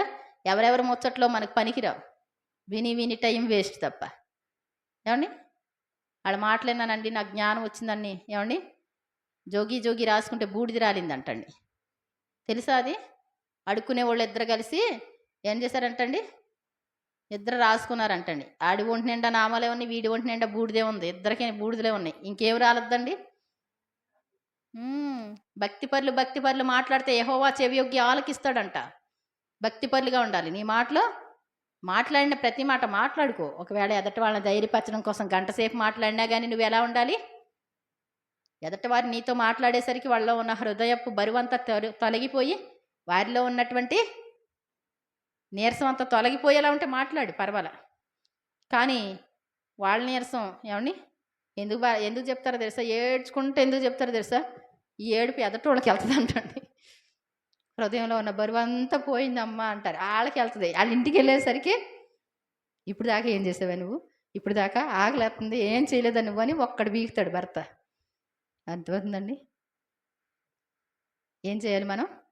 ప్రార్థన ఎక్కువ చేసుకోవాలి. వాక్యాలు ఎవరైనా మాట్లాడితే నీ పనులు చూసుకోవాలి, మాట్లాడుకోవాలి. చాలా జాగ్రత్త. నీతి న్యాయములు ఆయన సింహాసనానికి ఆధారాలు. అగ్ని ఆయనకు ముందు నడుచున్నది, ఆయన చుట్టూనున్న ఆయన శత్రువులను కాల్చివేయుచున్నది. ఆయనకి శత్రువులు ఎవరు? ఆయన మీద ఎవరు శత్రుత్వం చేయలేరు. కానీ ఆయన రూపంలో చేసుకున్న మన మీద సాతాను అనుక్షణం పగబట్టి ఉన్నాడు. ఏమండి, యేసుప్రభుని ముట్టిన వాళ్ళు అంటండి, ఏమండి, ఇలా కూర్చోండి అయ్యా, మీరు అప్పుడే వెళ్ళొద్దయ్యా, కూర్చోండి, ఇలా వచ్చి టచ్ చేసి వెళ్ళిపోతాం మేము. ఇలా టచ్ చేసి అందరూ బాగుపడ్డారంటండి. పాము నీడ పడితే ఏమవుద్దండి? పాపం మీ ఇంటికే వచ్చేద్దండి అది, మీ బండిలో దూరం వచ్చేస్తుంది కదా. రాజకీయాలు ఆయన మరి ఎక్కడ బండి ఇది చేసాడో తెలియదు కానీ, ఏమండి, కాసేపటికి అలా బండి స్టార్ట్ చేసి వెళ్ళే లోపల ఏమండి, ఎదరగుంట ఉన్న పౌచ్ ఉంటుంది చూసారండి, ట్యాంక్ ఉందా, ట్యాంక్ మీద కూర్చొని ఎదురుకుండా చూస్తుందండి. బండి డ్రైవ్ చేయాలో ఆపేయాలో ఏంటి అర్థం కావట్లా. ఎందుకు వచ్చింది? ప్రేమగా వచ్చిందా? నీడబడితే వచ్చేద్ది, జాగ్రత్త. ఎందుకు వచ్చేది? చంపేయడానికి వచ్చేద్ది. అసలు నీ నీడ ఎందుకు పడాలరా? దేవుని ముట్టిన ప్రతి ఒక్కరు బాగుపడతారు. పాము నీడ అనేటువంటిది ఏంటి? నిన్ను చంపేయడానికి వస్తుంది. చాలా జాగ్రత్త. సైతానికి కూడా అలా వేలు పెట్టి చూపించకండి. పాముని ఏం చేయకూడదంట, వేలు పెట్టి చూపిస్తే అది చూసిందనుకో ఏం చేస్తుంది? సైతాన్ గాడెంతో పామంతే కదా! అర్థమవుతుందండి మరి సాతాన్ని ఎందుకు మ్రొక్కుతున్నారు మనిషికి తెలుసా?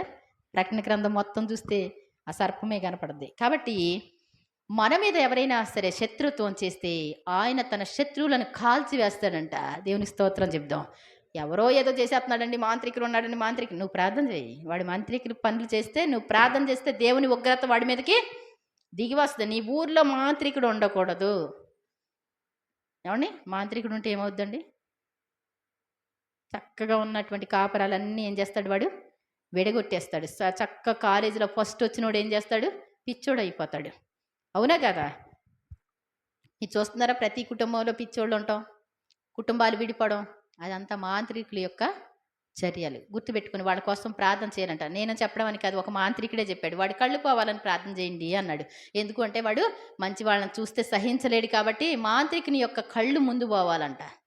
ఆయన చెప్పిన మాట. వాడు ఏది చూడకుండా ఉండాలంటే అంత విషపూరితం అనమాట అండి. కాబట్టి మనం ప్రార్థన చేస్తే మన శత్రువుల్ని కాల్చివేసే దేవుడు మనకి ఉన్నాడు. అలాగే మరి కీర్తనలు 119వ అధ్యాయము 72వ వచనము, నీ ఆజ్ఞలన్నీ న్యాయములు, నీ వాక్యమును గూర్చి నా నాలుక పాడను. దేవుని ఆజ్ఞలన్నీ కూడా ఏంటంటండి? న్యాయాలు. దొంగతనం చేయకూడదు, వ్యభిచరించకూడదు, ఏమండి అబద్ధ సాక్ష్యం పలకూడదు, నీ పొరుగువాంది ఏది కూడా నువ్వు ఆశించకూడదు. ఏమండి అర్థమవుతుందండి? నీ పొరుగువాని భార్య అయినా, వాళ్ళ పనివాడైనా, వాళ్ళ ఎద్దైనా, వాళ్ళ గాడిదైనా నువ్వు తెచ్చుకోవడానికి వీలు లేదు. గుర్తుపెట్టుకొని చాలా జాగ్రత్త. దేవుని ఆజ్ఞలన్నీ కూడా న్యాయమైనవి. ఇర్మియా గ్రంథం 9:24, ఇది నాకు ఎప్పుడు ఇష్టమైనటువంటి మాట. 9:23 నుంచి చదువు. యెహోవా ఇలాగ సెలవిస్తున్నాడు, జ్ఞాని తన జ్ఞానమును బట్టి, సూర్యుడు తన శౌర్యమును బట్టి అతిశయపడకూడదు. యెహోవా ఇలాగ సెలవిస్తున్నాడు, జ్ఞాని తన జ్ఞానమును బట్టి, సూర్యుడు తన శౌర్యమును బట్టి అతిశయపడకూడదు, అతిశయింపకూడదు.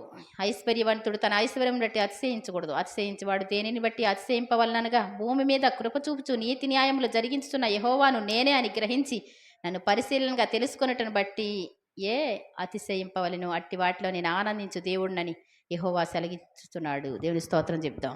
ఏంటంటండి? నీ దేవుడు ఎవరో నీకు తెలిసి ఉండాలి.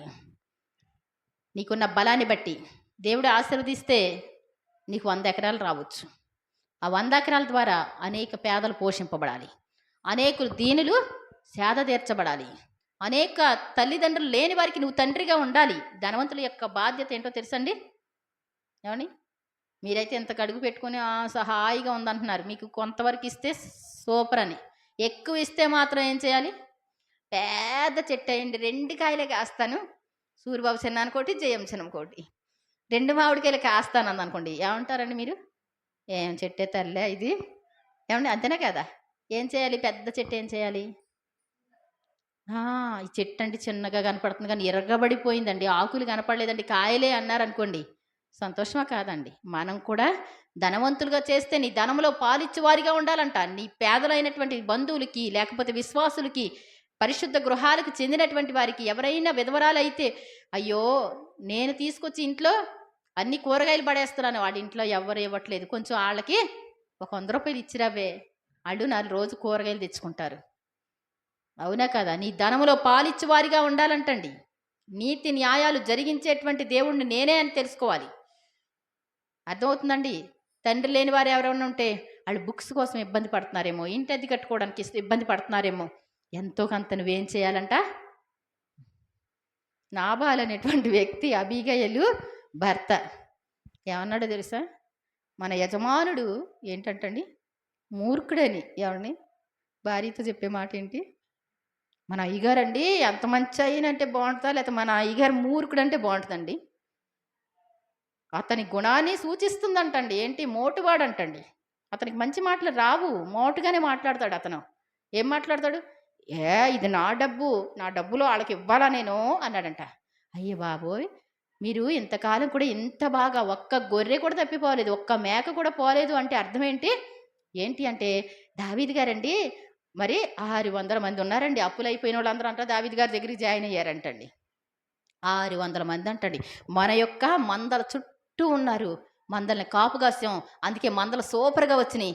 ఈరోజు గొర్రె బొచ్చు కటింగ్ వచ్చింది, ఈరోజు మాకేమన్నా తినటానికి పెడతారేమో, పంపించండి అంటే, నేనెందుకు పంపించాలి అన్నాడంటండి. దావీదు గారితో. ఆయన ఏమన్నాడు, మొత్తం అందరూ తెల్లారిపాటికల్లా ఒక్క మగబిడ్డ లేకుండా చంపేద్దాం నడవండి అంటే, మరి అబీగయిలు వెంటనే ఆహార పదార్థాలన్నీ తీసుకొని వచ్చి సాష్టాంగ నమస్కారం చేసింది. నువ్వు కానీ అడ్డుపడకపోతే ఈ రాత్రి తెల్లారేసరికి ఒక్క మగబిడ్డ కూడా లేకుండా చంపి పడేద్దాం అని చెప్పాడు. దేవుని స్తోత్రం చెప్దాం. ఏమండి, నీ ఆహారంలో ధనవంతుడైనటువంటి నాబాలు మోటువాడు నాకే అనుకుంటే నువ్వేమన్నా కట్టుకుపోవు. నీకు మంచి పేరు రావాలంటే అనేకులకు సహాయం చేయాలి. నీ జేబులో 1000 రూపాయలు ఉంటే ఒక 100 రూపాయలైనా పంచిపెట్టగలగాలి నువ్వు. అర్థమవుతుందండి? అంతేగాని ఏమండి వాళ్ళకి ఎందుకు పంచిపెట్టాలి? ఎవడన్నా ఇప్పిస్తే బాగుంటుంది డ్రింకు, ఎవడన్నా తెస్తే పోతే తాగుదాం. ఏమండి ఏమండి అంతేనే కదా. 10 మంది ఉన్నారు, ఏదైనా కొనుక్కున్నావు అంటే 10 మందికి కావాలి కదా. వద్దు, అలా కాదు. అవకాశం వచ్చినప్పుడు నువ్వేం చేయాలి? పంచిపెట్టు. 10 రూపాయలు కూడా పడదు ఒక్కొక్కడికి, మహా అయితే 100 రూపాయలు అవుద్ది. నీ జీవితంలో వాళ్ళు కలుస్తారో లేదో తెలియదు. అప్పుడు ఏమైపోద్ది? అబ్బా ఆ రోజున ఏం చేశారు, డ్రింక్ ఇప్పించారండి పాపం అంటారు. అంటారు. కాబట్టి గుర్తుపెట్టుకోవాలి మనం. మరి నీతి న్యాయాలని జరిగించే దేవుడు యెహోవా అని తెలుసుకోవడం మాత్రమే కాదు, నీవు కూడా నీతి న్యాయాలను అనుసరిస్తే నిన్ను బట్టి దేవుడు వాళ్ళు ప్రార్థన చేసుకుంటారంటే ఎంత మంచోళ్ళు. పెట్టేవాడు మంచోడు, అంతేనే కదా. హెల్ప్ చేసేవాడు మంచోడు, అదే దేవుని గుణం. కాబట్టి మనం నీతి న్యాయాల్ని బట్టి నడుచుకోవాలి. నన్ను పరిశీలనగా తెలుసుకున్న వారిని బట్టి నేను ఆనందిస్తాను. దేవుడిని ఆనంద పెట్టాలనుకుంటే నువ్వు జాగ్రత్తగా ఆయన ఎలా చేస్తాడో అలాగే చేయాలి. డాడీ ఎలా చేస్తే బుడ్డు పిల్లలు ఏం చేస్తారు? అలాగే చేస్తారా లేదా? అమ్మాయి ఏం చేస్తుంది? చిన్న ఓణి తీసుకొని ముసుకేసుకుంటుంది కదా. అబ్బాయి ఏం చేస్తాడు? డాడీ ఎలాగా లుంగి కడతాడో అలా కడదామని చూస్తూ ఉంటాడు. సంతోషమా కాదా? అంతేనా? కాబట్టి మనం కూడా ఆయన చేసినట్టే చేద్దాం. అలాగే మరి దానియేలు గ్రంథం 4:37లో ఉందండి. యెహోవా ఇలాగు నెబుకద్నెజరు నేను పరలోక రాజు యొక్క కార్యములనియు సత్యములను ఆయన మార్గములు న్యాయములై ఉన్నవనియు గర్వముతో నటించు వారిని ఆయన అణపశక్తుడనియు ఆయనను స్తుతించు కొనియాడుచు గనపరుచుచున్నాను. దేవుని స్తోత్రం చెప్దాం. పరలోకపు రాజు యొక్క కార్యములనియు సత్యములంట, ఆయన మార్గాలు న్యాయమైనవి అని నెబుకద్నెజరు అనేటువంటి రాజు చెప్తున్నాడు. తన యొక్క నగరంలో ఒక ఉన్నతమైన హోదా కలిగినటువంటి వాడిగా ఉన్నప్పుడు ఏమండి 60 మూరల ఎత్తు 6 మూరల వెడల్పుతో ఏమండి బంగారు ప్రతిమ తయారు చేయించేసి నా దేవత అనుకున్నాడు. 60 మూరల ఎత్తు అంటే ఎంతో తెలుసా ఏమండి? 60 అడుగులు కాదు. 60 మూరలు అంటే ఏంటంటే ఎక్కడి నుంచి మన కనుచూపు మేర ఉన్నంత వరకు వస్తుందండి. 6 మూరల వెడల్పు అంటే కనీసం 6 అడుగులు అంటే 6 12 72 74. అయితే అంతకంటే వెడల్పు ఈ చర్చి కంటే కూడా ఇంకా వెడల్పు. ఇది అది కలిపితే ఎంత వస్తుందో అంత వచ్చి ఎక్కడ దాకో ఉందంటండి బంగారపు విగ్రహం. ఏమండి ఎంత హోదా అనుకోవాలి లెక్క, అవునా కదా? అంత హోదా కలిగినటువంటి వాడు నా విగ్రహానికి అందరూ నమస్కారం చేయాలని కోరుకున్నటువంటి వాడిని దేవుడు అణచి గడ్డి మేయించి ఆ తర్వాత ఒరే సాక్ష్యం చెప్పరా నా కోసం అంటే అతను చెప్తున్నటువంటి సాక్ష్యం పెద్ద మీటింగ్ పెట్టి చెప్తున్నాడు. నెబుకద్నెజరు నేను పరలోకపు రాజు ఉన్నాడని తెలుసుకున్నాను. నేనే కాదు, కొన్ని రోజులు ఉంటాను వెళ్ళిపోతాను, కొన్ని రోజులుండి వెళ్ళిపోతాను, కానీ పరలోకపు రాజు ఆయన కార్యాలన్నీ కూడా ఏంటంటండి సంపూర్ణమైనటువంటి సత్యమైనటువంటివి న్యాయమైనవి. దేవుని స్తోత్రం చెప్దాం. గడ్డి మేపించి చక్కగా చెప్పించాడు దేవుడు సూపర్గా. అబ్బో ఈ లోకంలో ఆయన ఆధిపత్యం ఉందని గ్రహించాడు. నేను రాజునే, కానీ నాకు రాజు ఆయన, రాజులకు రాజు, ప్రభువులకు ప్రభువు నీ దేవుడు. నువ్వు న్యాయం తప్పితే బయట కంటే ఎక్కువ శిక్ష నీకు పడద్ది, నిన్నే బయటికి తీసుకొచ్చి పెడతాడు ఆయన. మా అమ్మాయి తప్పు చేసింది, నలుగు కొద్దండి, నలుగు కొట్టండి, అర్థమవుతుందండి. పోతే పోనీ, పైన పడితే పడింది, బుద్ధి తెచ్చుకుంటే నరకానికి పోకుండా బుద్ధి తెచ్చుకుంటుందని ఏం చేస్తాడంట దేవుడు? నిన్ను అప్పగిస్తాడు. ఎక్కడ నువ్వు ఎలా ఉండాలి? నీ ప్రవర్తనలో కూడా తేడా రాకూడదు. నువ్వు అందంగా చక్కగా మంచి పోషకాలతో నింపబడి అందంగా తయారయ్యావు అనుకోండి, నా అందం అని చూసావో అందానికి ప్రతిగా బాధపడద్దంటండి. ఏంటంటండి? అందానికి ప్రతిగా వాత అంటండి. ఇలా జుట్టు చాలా పెద్దగా ఒత్తుగుంటే అన్ని మోడల్స్ ఏసి ఏవండీ టైమంతా జుట్టుకే బెట్టి, అబ్బా! నా తల అన్నావంటే ఏవండీ అల్లిన తలకు ప్రతిగా బోడి తల అంటండి. ఇదేంటో ఇలాగ ఊడిపోతుంది. కుచ్చులు ఊడిపోతుంది. గజ్జెలు కట్టి ఎగురుతా ఉంటే ఎంత అందమో! కాళ్ళకి పట్టీలకి బట్టి ఇంట్లో తిరుగుతా ఉంటే ఎంత ఆనందమో! ఏవండీ ఆ పట్టీలు చూసుకొని, కాళ్ళు చూసుకొని మురిసిపోతే ఏంటంటండి ఏవండీ గజ్జెలకి ప్రతిగా తాడంటండి. అది పెద్ద తాడుంటది చూడండి మోకుల్లాంటి, వాటితో కట్టేయబడతాయంట. చాలా జాగ్రత్త. మరి సెంటు స్మెల్‌కి ప్రతిగా మురుగుడంటండి. ఇలాగ రోగమొస్తే అబ్బా! వాసనొస్తుంది ఎళ్తారండి మీరు? ఇంతకుముందు ఎంత అందగత్తెనండి. ఎంత మంచి బట్టలేసుకుందండి. తలంతా బోడైపోయిందండి. ఆ తర్వాత ఏమైపోయింది? శ్వాస తీస్తుంటే వాసనొస్తుందండి. ఏవండీ? కరెంట్ పెడతారు. వాత ఉందా? కరెంట్లు పెట్టడం అంటే ఏంటి? క్యాన్సర్‌కి ఏం పెడతారు? అయన్నీ వాతలే. అర్థమవుతుందండి? చూసుకోండి. వాక్యాలన్నీ కూడా కరెక్ట్‌గా ఉంటాయి. నీ అందాన్ని బట్టి నువ్వు అతిశయించుకో. నీకేదన్నా దేవుడిస్తే ఏం చెయ్యి? నీకేం తక్కువ చేయడు దేవుడు. కానీ దాన్ని బట్టి గర్వించకుండా, నీ మంచి పళ్ళుని బట్టి ఏం చేయాలి దేవుడిని? నా పళ్ళే అందంగా నేను అస్తమానం బయట పెడితే ఊడిపోతాయి. ఏవండీ? అవునా కాదా? మనం ఏం చేయాలి? దేన్ని బట్టైనా ప్రభువా జుట్టిచ్చారు మీకు వందనాలు. కలర్ ఇచ్చారు మీకు వందనాలు. ఇది ఇచ్చారు మీకు వందనాలు. ఇది నాది కాదండి. ఏమనాలండి? ప్రతి విషయంలో కూడా దేవుణ్ణి మాత్రమే ముందు పెట్టుకురా. ఆ తర్వాత లాస్ట్ అండ్ ఫైనల్‌లో ఒక్కటే చదివేసి హ్మ్. చూడండి. 15వ అధ్యాయం 2వ వచనం ప్రకటన గ్రంథం 15:2 మరియు అగ్నితో కలిసి ఉన్న స్ఫటికపు సముద్రపు వంటి ఒకటి నేను చూచితిని.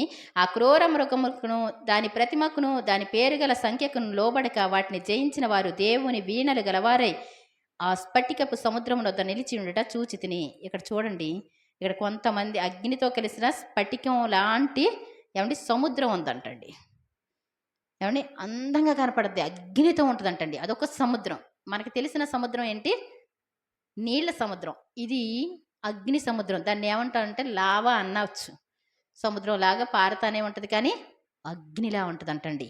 అక్కడ అంటండి, క్రూర మృగమునకు, దాని ప్రతిమకును, దాని పేరు గల సంఖ్యకును లోబడక చూడండి. రీసెంట్‌గా ఒకళ్ళు నాకు పెట్టారు. 300 కుటుంబాలు ఒకేసారి ఆర్ఎస్ఎస్ వాళ్ళు ఏం చేశారంటండి, ఆ భక్తిలోకి దిగిపోయారు. భజనలు చేస్తున్నారు. 300 కుటుంబాలు. ఏవండీ? మీరు గాన నమ్ముకోకపోతే మిమ్మల్ని చంపేస్తామని బెదిరించినట్టున్నారు. వాళ్ళేం చేశారంట? లోబడిపోయారు. మణిపూర్‌లాగా అయిపోతాం లేనిపోయింది. అందరూ ఒప్పేసుకుంటారు అనుకున్నారు. ఇక్కడంటండి ఆ క్రూర మృగానికి గాని, ఆ ప్రతిమకు గాని లోబడకుండా, ఆ ముద్ర వేయించుకొనకుండా 666 అనేటువంటి ముద్ర వేయించుకోకుండా చస్తే చచ్చాంరా రేపొద్దుట ప్రాణం పోతే దేవుని దగ్గరుంటాం అన్న వాళ్ళు ఉన్నారనుకోండి బావుంటది. కానీ వీళ్ళు లోబడిపోయారంట కొంతమంది. మరి ఆర్ఎస్ఎస్ వాళ్ళు అలా పెట్టారనమాటండి. ఇక్కడ అంటాడు, ఆ సంఖ్యకు లోబడక వాటిని జయించిన వారంటే వాటి ప్రాణాలు కూడా అర్పించారు. దేవుని స్తోత్రం చెప్దాం. మనకి కష్టం వచ్చిందనుకోండి, దేవుణ్ణి వదిలిపెట్టు అంటే ఏం చేయాలి? బాప్తీసాలు తీసుకొని రెడీగా ఉండండి. ఎవరైనా మిమ్మల్ని కష్టపెట్టారనుకోండి, దేవుడు వద్దు అన్నాడనుకోండి, చస్తే చచ్చిపోతాం కానీ, ఈ లోకంలో చావు ఎప్పుడైనా ఉంది? దేవుని రాజ్యం మాకుంది. అక్కడ యుగాలు జీవిస్తాం. ఈ చావు కాదు అని మీరు చెప్పగలగాలి. అర్థమవుతుందండి? అంతేగాని ఆశీర్వాదం కోసం, దీవెన కోసం వచ్చేసేసి ఏవండీ అన్యాయం, అక్రమాల్లో పాల్గొనేసి, వద్దు అంటే మానేసి ఏవండీ చాలా జాగ్రత్త. నీ ఆత్మని నాశనం చేసుకుంటావు. విన్న వాక్యం 4 రోజులు మాత్రమే కాదండి. బోలెడంతమంది విన్నారు వాక్యాలు. మళ్ళా ఏం చేశారు? జనులు తిని, త్రాగి ఆడుటకు లేచిరి అన్న మా వాక్యం అస్తమానం గుర్తొస్తుంది. ఏవండీ? తింటున్నారు, తాగుతున్నారు. అక్కడ అంటండి పలావులు పెడుతున్నారంటండి. క్వార్టర్ పోయించారండి మాకు. ఊక్కుంటూ చెప్తున్నాడు. ఏంటంటండి? క్వార్టర్లు అంటండి. అందరికి పంచిపెట్టారంటండి. పని పాట మానేసి ఇంకా అక్కడికే వెళ్తాం. అలా కాదు. మనం ఏం చేయాలి? ఈ లోకంలో దేనికోసం ఆశపడద్దు. మీ ప్రాణాల కోసం కూడా మీరు తన ప్రాణమును పోగొట్టుకుని దాన్ని దక్కించుకుని వాడు పోగొట్టుకుంటాడు. అమ్మో ఇక్కడ బ్రతకాలి నేను ఉండలేను అంటే ఎందుకండి తలకాయ పోటు అనిపిస్తుంటాయి కానీ కొంత సువార్త ప్రకటించాలన్న ఆశతోనే బ్రతుకుతున్నాం. ఈ బాధ్యతల భారాలు ఎప్పుడు ముగిసిపోయినా ఆనందమా కాదా? ఇంతటితో ఇవన్నీ ఎవరైనా చేసుకుంటారులే పెందరకాడ వెళ్ళిపోతే అనిపిస్తూ ఉంటుంది నాకు. ఏమండి? ఇవన్నీ చేయించాలా? ఏమండి ఓ ఇదేమి తీపేం కాదు. ఎవరైనా కాస్తంత దేవుని తెలుసుకుంటారు అంటే ఆళ్ళ కోసం చెప్పాలన్న ఆశతోనే బ్రతుకుతున్నాం. కాబట్టి ఇక్కడ వారు ప్రభువా, దేవా, సర్వాధికారి నీ క్రియలు ఘనమైనవి, ఆశ్చర్యకరమైనవి. యుగములకు యుగములకు జనములకు రాజా నీ మార్గములు న్యాయములను సత్యములై ఉన్నవి. ప్రభువా నీవు మాత్రము పవిత్రుడవు. నీకు భయపడని వాడెవడు? నీ నామమును మహిమపరచని వాడెవడు? నీ న్యాయ విధులు ప్రత్యక్షపరచబడినవి గనుక జనములందరూ వచ్చి నీ సన్నిధిని నమస్కారము చేసేదరని చెప్పుచు దేవుని దాసుడగు మోషే కీర్తనయు గొర్రెపిల్ల కీర్తనయు పాడుచున్నారు. దేవుని స్తోత్రం చెబుదాం. ఏమండి దేవుని యొక్క న్యాయాలు, ఏమండి ఆయనకు భయపడిన వాళ్ళు ఎవరు లేరంట. ఆయన మార్గాలు న్యాయాలు, ఆయన మార్గములు సత్యములు అంటండి. మరి తర్వాత నీ నామమునకు భయపడని వాడేవాడు, నీవు పవిత్రుడవు, మరి నీ న్యాయ విధులు ప్రత్యక్షపరచబడినవి. వీళ్ళందరూ దేవునికి మాత్రమే లోబడిన వారు, ఎవ్వరికి నమస్కరింపని వారు. గుర్తుపెట్టుకోవాలి. ఇప్పుడు తప్పించుకుందాం పర్వాలేదులే అనేసి నమస్కారం చేసి వచ్చేద్దామండి అంటే కుదరదు. మొర్దెకై ఏం చేశాడండి? ఏమండి మొర్దెకై హామానికి ముఖ్యమంత్రికే నమస్కారం చేయకుండా ఉన్నాడు. తర్వాత దేవుడు ముఖ్యమంత్రిగా తన్నే చేశాడు. దేవుని స్తోత్రం చెప్దాం. మీరేం భయపడవద్దు. లోకంలో ఎన్నో భయంకరమైన విషయాలు ఉన్నాయి. దేవునికి మాత్రమే భయపడండి, దేవుని మాత్రమే ఒప్పుకోండి, దేవునికి మాత్రమే స్థానం ఇవ్వండి. దేవునికి కోసం మాత్రమే నిలబడగలిగితే ఆయన మార్గాలు ఎప్పుడు న్యాయాలు, సత్యాలు, రమ్యమైనవి. తప్పకుండా మనం కూడా వాళ్ళ జాబితాలో ఉండగలుగుతాం. పరలోక రాజ్యంలో అడుగు పెట్టాము అంటే మనంత ధన్యులు ఎవరు కూడా లేరు. ఈ మధ్యలో చాలా అడ్డులు ఉంటాయి. ఒక ఆట ఉంటుంది కదా, ఆ ఆట ఏంటి అంటే, ఆట పేరు మీరే చెప్తురు కానీ అందులో నిచ్చెనలు, పాములు ఉంటాయి. ఏమండి అన్నీ కూడా నిచ్చెనలు ఉంటాయి, పాములు ఉంటాయి. మనము ఇలా గవ్వలు కానీ ఏమండి చింతపిక్కలు గారు తీసేస్తాం కదా, మనం వేస్తూ ఉన్నప్పుడు ఒక నిచ్చెనెక్కితే, చిన్న నిచ్చెనెక్కితే చిన్నగా ముందుకెళ్ళిపోతాం. పెద్ద నిచ్చెనెక్కితే ఈ నిచ్చెన తర్వాత ఒక పాము ఉంటుంది, చిన్న పాము. ఏమండి వైకుంఠ పాళి అంటారు. ఏమండి వైకుంఠం పాతాళం అనే ఆట అర్థమవుతుందండి. పరలోకానికి భూలోకానికి నిచ్చెన యేసు ప్రభువారు. ఈ ప్రక్కన ఎప్పుడు చూసినా పాము అనేటువంటిది ప్రత్యక్షం అవుతుంది. నిచ్చెన ఉంటుంది, పాము ఉంటుంది, నిచ్చెన ఉంటుంది, పాము ఉంటుంది, నిచ్చెన ఉంటుంది, పాము ఉంటుంది. ఈ స్టార్టింగ్లో చిన్ని ఉంటాయి, తర్వాత కొంచెం పెద్ద, ఆ తర్వాత పెద్దగా ఉంటాయి. 99 100కి వెళ్ళేసరికి 99 దగ్గర ఒక పెద్ద పాము ఉండి అది ఎక్కడ ఉంటుందంటే ఒకటి కాడికి వస్తుంది. దాని తోక ఎక్కడికి వస్తుంది? 99కి నువ్వు వెదగలిగినప్పటికీ కూడా వాడు తన నోరు చాపుకొని చూస్తూ ఉంటాడు. 99కి వచ్చావు అంటే 99 పడకూడదు అంటూ ఉండేవాళ్ళ. ఏమండి 70 ఏళ్ళలో ఉందనుకోండి నిచ్చెన, ఏమండి 90లోకి ఎక్కేస్తాం. అబ్బా ఎక్కేసాం రా బాబు అనుకున్నాం. ఏమండి 99 దగ్గర ఏముంది? పాము నోరు తెరుచుకుని ఉంటుంది. అక్కడగానే నువ్వు ఆగగలిగితే అక్కడ నుంచి 0కి వచ్చేస్తావు. అంటే నీ భక్తి అంతా ఏమైపోయింది? ఒక్క మాటలో ఎగిరిపోద్దంతే. నీ భక్తిని నిలబెట్టుకొని నువ్వేం చేయాలి? దాన్ని దాటాలి, నువ్వు 100కి వెళ్ళిపోవాలి. దేవుని స్తోత్రం చెప్దాం. అది వైకుంఠం. వైకుంఠం అంటే పరలోకం, పాతాళం ఆట. ఇది నిజ జీవితానికి నిదర్శనమైనటువంటి ఆట. గుర్తుపెట్టుకుందాం చాలా జాగ్రత్తగా. ఈ ఆటలాగానే ఉంటుంది మన జీవితం. సాతానికి ఎప్పుడైతే నువ్వు లోబడతావో కిందకి దిగి వస్తూ ఉంటావు, ఎప్పుడైతే దేవుని మార్గాలను అనుసరిస్తూ ఉంటావు, నువ్వు పైకి ఎక్కుతూ ఉంటావు. అంతకంతకు పైకి ఎక్కి నువ్వు గెలవాలని దేవుడు చూస్తూ ఉన్నారు. దేవుడు తన పరిశుద్ధ వాక్యం దీవించినగాక. నీతి న్యాయ యథార్థతలను అనుసరించేటువంటి వారిగా ఆయన పరిశుద్ధుడు, మనం పరిశుద్ధంగా ఉండాలి. ఆయన నీతిమంతుడు, నీతిగా మనం ఉండాలి. న్యాయ